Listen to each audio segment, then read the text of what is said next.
Eurasianismo. O rei de paus.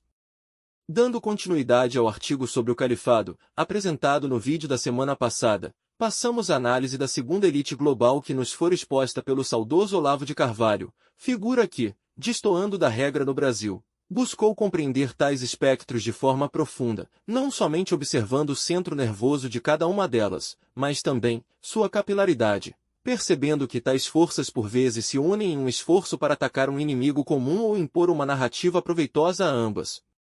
Bem como podem se digladiar, quando percebem que é o momento de curvar o outro aos seus anseios, ou mesmo, sentem-se ameaçadas pelos avanços de outra elite em sua área de domínio. A relação com os naipes do baralho, exposta na edição anterior, é meramente ilustrativa, entretanto, não se trata de obra do mero acaso, pois, como apresentado, entende-se que há correlação simbólica entre os naipes e classes sociais da Idade Média ou com as estações do ano. Em se tratando das classes da Idade Média, o naipe de ouros, aqui apresentado como califado, se traduz na nobreza, portanto, a elite associada à forma que os monarcas do Islã ostentam suas riquezas, bem como a natureza do califa, líder político e religioso que comandaria o mundo islâmico como um nobre senhor escolhido por Alá.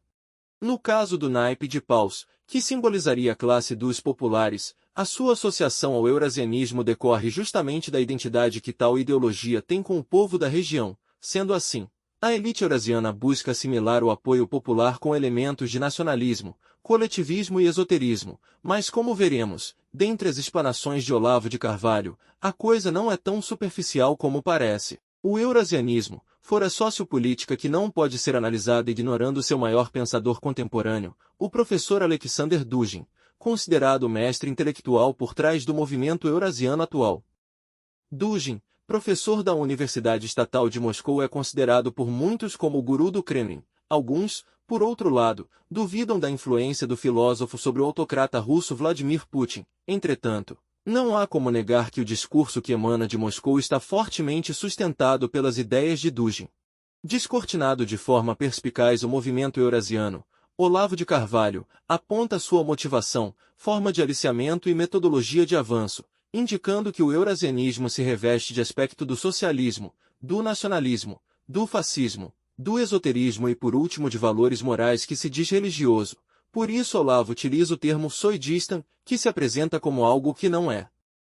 Essas facetas do movimento eurasiano servem para seduzir os incautos, alistando-os nas fileiras da revolução, que alguns ousam chamar de revolução conservadora, mais uma fraude conceitual. Como explica o pensador brasileiro, os movimentos revolucionários prometem a solução de todos os males através da destruição de um sistema e sua recriação nos moldes daquilo que líderes revolucionários imaginam como algo perfeito. Todavia, não se pode ignorar a tirania que corre no sangue dos despotas que assumem o controle de tais movimentos e sua essencial dissociação da realidade. Parafraseando um médico militar de grande sabedoria, podemos afirmar que psicopatas tendem a ocupar posições de liderança em uma sociedade caótica, uma vez que não possuem limites para sua ambição. Olavo de Carvalho descreve a armadilha de forma bem clara, apontando como diversos grupos podem ser chamados à defesa do eurasianismo, ou pior, à adesão a tal movimento, uma vez que se sintam tocados pelas narrativas propagadas por tal elite.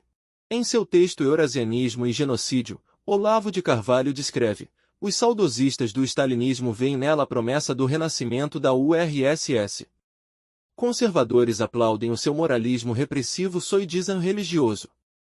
Velhos admiradores de Mussolini e do Führer apreciam a sua concepção francamente antidemocrática do Estado, bem como seu desprezo racista pelos povos destinados à sujeição imperial. Esoteristas, seguidores de René Guénon e Júlio Evola, julgam que ela é a encarnação viva de uma metapolítica superior, incompreensível ao vulgo, mais ou menos como aquela que é descrita pelo romancista e esoterista ele próprio, Raymond Abellio, em La Fosse de Babel.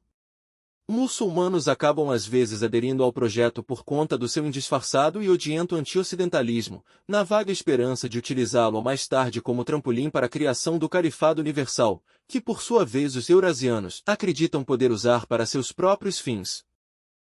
O risco de pessoas das mais diversas vertentes aderirem ao eurasianismo, ou guardarem simpatia por tal movimento, é demasiado. Não por acaso, observamos uma constante defesa do maior líder político eurasiano, o autocrata russo Vladimir Putin, em diversos espectros políticos, inclusive no Ocidente, civilização que é objeto de desprezo e ódio da mentalidade eurasiana.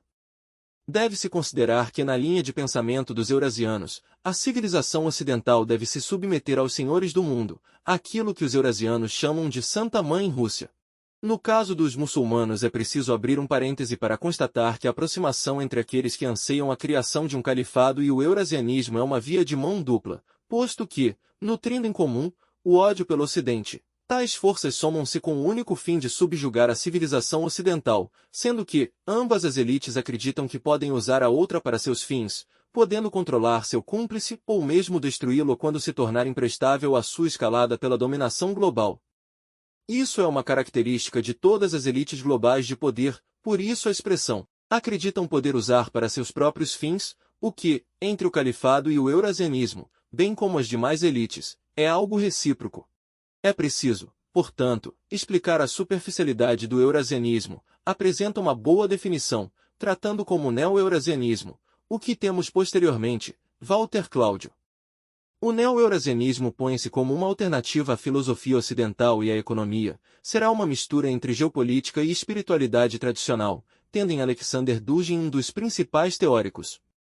Ao longo da história tem existido uma competição constante entre as duas grandes esferas, a terrestre e a marítima. Na história antiga, as potências que se tornaram em símbolos da civilização marítima foram a Fenícia e Cartago. O império terrestre que se lhes opunha era Roma. Os Estados Unidos são uma potência marítima assim como a Grã-Bretanha. Tal como a Fenícia, a Grã-Bretanha utilizou o comércio marítimo e a colonização das regiões costeiras como seu instrumento básico de domínio. Criaram um padrão de civilização, mercantil e capitalista, baseada nos princípios do liberalismo econômico. Pode assim dizer-se que a generalidade das civilizações marítimas tem estado sempre ligada à primazia da economia sobre a política. Já Roma dava prioridade ao controle civil e administrativo, dando a primazia à política em detrimento da economia.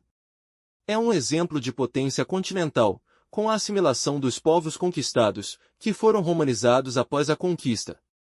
Para os eurasianistas, os seus sucessores são os impérios russo, austro-húngaro e alemão. De forma gentil o autor aponta que há uma competição constante entre os eurasianos e aqueles que definem como Império Terrestre, que são liderados pela Rússia e a civilização marítima, chamados por outros autores como Atlantes, referindo-se aos povos das Américas, África e Oceania, bem como o Oeste Europeu. Em verdade, o pensamento eurasiano impõe a destruição ou submissão do Ocidente como um todo, uma vez que a civilização marítima, como exposto, prioriza o mercantilismo, sendo de menor valor moral que a terrestre, que tem a política como principal objetivo.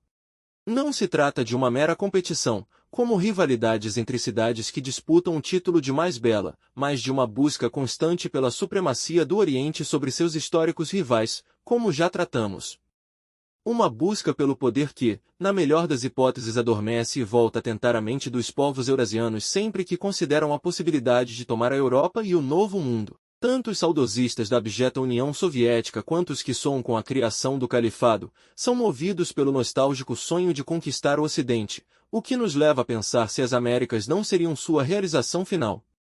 A gigante não menos despótica China também figura nos planos dos eurasianos, buscando atrair o já pútrido partido que governa aquele país através do mesmo discurso de destruição do Ocidente, atribuindo à civilização marítima uma postura imperialista que não se compara dos russos e chineses no cenário geopolítica.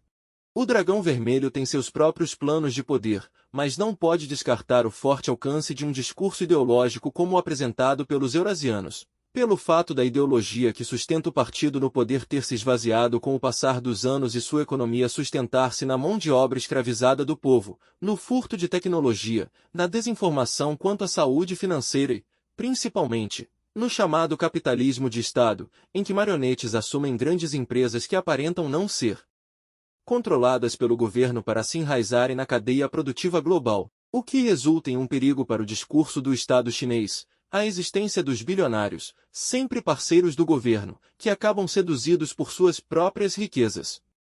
Nos mesmos moldes da praxe russa, como aponta Olavo de Carvalho. Pior ainda, é a KGB com poder brutalmente ampliado. De um lado, se no regime comunista havia um agente da polícia secreta para cada 400 cidadãos, hoje há um para cada 200, caracterizando a Rússia, inconfundivelmente, como Estado policial. De outro, o rateio das propriedades estatais entre agentes e colaboradores da polícia política, que se transformaram da noite para o dia em oligarcas sem perder seus vínculos de submissão à KGB, concede a esta entidade o privilégio de atuar no Ocidente, sob camadas e camadas de disfarces, com uma liberdade de movimentos que seria impensável no tempo de Stalin ou de Khrushchev. Aproximar-se do centro eurasiano pode dar aos senhores da China o verniz de um discurso atualizado e moralmente forte, além de uma base cultural para o enfrentamento face ao Ocidente. Como bônus, a ditadura chinesa fortalece laços diplomáticos com o califado, uma vez que Irã e Síria são aliados quase indissociáveis de Moscou. É de conhecimento geral que a ditadura chinesa emprega imenso esforço na construção daquilo que ela chama de Nova Rota da Seda, cujo nome oficial é One Belt One Route, em tradução livre, um cinto uma rota, ou um cinturão uma rota, que liga justamente a Ásia, a Europa e parte da África, firmando a influência chinesa naquilo que seria o maior bloco continental do mundo, em síntese, uma rota eurasiana incluindo o norte do continente africano, atualmente controlado por países muçulmanos. Os tentáculos da besta eurasiano, assumindo que a China seja, de fato, assimilada pelo movimento, espalhar-se-ia por toda a região que realmente interessa aos senhores daquilo que se tornaria o Império Eurasiano desejado pelos seguidores de Dugin, criando um cinturão de grande relevância logística econômica e com potencial militar. O próximo passo poderá ser a desdolarização do mundo, que pode parecer algo bom, de fato é, exceto de for gestado no útero do eurasianismo. Hipótese em que trocar-se-á uma moeda que permite a uma democracia desequilibrar a balança em seu favor para substituí-la por um sistema cujas rédeas estejam nas mãos de tiranos com poderes absolutos. Como exposto por Olavo de Carvalho, mais uma promessa de salvação pela destruição que resultará em desgraça. A Revolução Francesa prometeu salvar a França pela destruição do antigo regime, trouxe-a de queda em queda até a condição de potência de segunda classe. A Revolução Mexicana prometeu salvar o México pela destruição da Igreja Católica, transformou-o num fornecedor de drogas para o mundo e de miseráveis para a assistência social americana. A Revolução Russa prometeu salvar a Rússia pela destruição do capitalismo, transformou-a num cemitério. A Revolução Chinesa prometeu salvar a China pela destruição da cultura burguesa, transformou-a num matadouro. A Revolução Cubana prometeu salvar Cuba pela destruição dos usurpadores imperialistas, transformou-a numa prisão de mendigos. A revolução é alimentada por falsas promessas, isso é inegável. Logo, o eurasianismo não passa de mais uma mentira que poderá resultar em uma terceira guerra, uma vez que deseja sobrepujar o Ocidente não importa o meio. Exportando a degradação moral e discursando contra a decadência da sociedade que sucumbira aos encantos da luxúria, bem como demonizando o lucro e o imperialismo ao passo que o praticam em favor de seus líderes políticos. Bilionários chineses e oligarcas russos nada mais são que membros de seus respectivos sectos ávidos pelo poder, fazendo de suas riquezas instrumentos para a ascensão. É evidente que a busca pelo poder é a força motriz do califado e do eurasianismo, que a economia, assim como a cultura, são armas para atingir os objetivos de tais grupos, tal como a força bélica, que é acionada quando as demais não forem o suficiente. As relações de poder dar-se pela assimilação das ideias, ainda que de forma dissimulada, confundindo o real significado ou pela desinformação. Por isso, o eurasianismo torna-se uma ideologia eficiente, haja vista que, como já mencionado, consegue alcançar indivíduos de diversos espectros políticos. Aos que não se curvam ao discurso, será empregada a pressão econômica, dilapidando o patrimônio, ou mesmo, levando o contra-revolucionário à miséria, para que não tenha forças de reação.